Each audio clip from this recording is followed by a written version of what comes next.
సమస్యలు ఎక్కువగా ఉన్నప్పుడు నా భర్త నా మాట వినడం లేదు, నా భార్య నా మాట వినడం లేదన్నప్పుడు విడిపోవాలా? లేక నిలబెట్టుకోవాలా? అన్న అంశము చాలామందికి తొలిచివేస్తూ ఉంటుంది. విడిపోవడము పరిష్కారం అనుకుంటున్నారా? విడిపోవడం పరిష్కారం కాదు.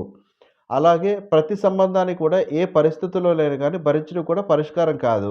జ్యోతిష్యం ఏమైనా చెప్తుందంటే, సరైన నిర్ణయము, సరైన సమయంలో ప్రశాంతమైనటువంటి మనసుతో తీసుకోవాలి. భావోద్వేగంతో తీసుకున్న నిర్ణయాలు మీ జీవితాన్ని నాశనం చేస్తాయి. అది ఒక్కసారి గుర్తుంచుకోండి. ఈ వీడియో పూర్తిగా చూసి నా మాటలను ఇక్కడి దాకా వింటున్నవారు ఈ మాట కూడా ఒకటి వినండి. ఇప్ మీ వివాహ జీవితము ఇప్పటికీ విలువైనదే. సమస్యలు రావడం సహజము. కానీ వాటిని అర్థం చేసుకోవడమే పరిపక్వత.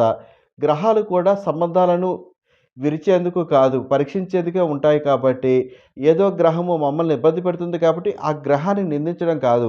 ఆయా గ్రహ శాంతులు చేపించుకోవడము, ఏ గ్రహానికి అనుబంధంగా మీ యొక్క సమస్యలు ఉంటాయో, గ్రహాలకి శాంతి చేపించుకున్నా మీకు మంచి జరగడానికి ఎక్కువగా అవకాశం ఉంటుంది కాబట్టి, భార్యాభర్తలుగా వివాహం చేసుకున్నది ఏదో మీ నిర్ణయం ప్రకారము జరిగినది అని మీరు అనుకుంటే ఉట్టి భ్రమ.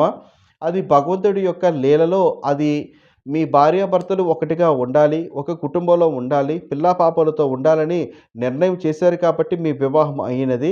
అది ఏదో మీకున్నటువంటి చిన్నపాటి కోపంగానో, లేకపోతే చిన్నపాటి అహంకారంతోనో, చిన్నపాటి అహంతోనో గనక విడిపోవాలంటే అది జరగని పనులు. ఇలా చిన్న చిన్న పరిహారాలు పాటిస్తూ లేదా మీ జాతక చక్రము అనేది ఒకసారి పరిశీలింప చేర్చుకుంటే మీరిద్దరూ ఒకటిగా ఉండడానికి ఏమి చేస్తే బావుంటుంది అనేది నిర్ణయం కూడా చేసుకోవచ్చు.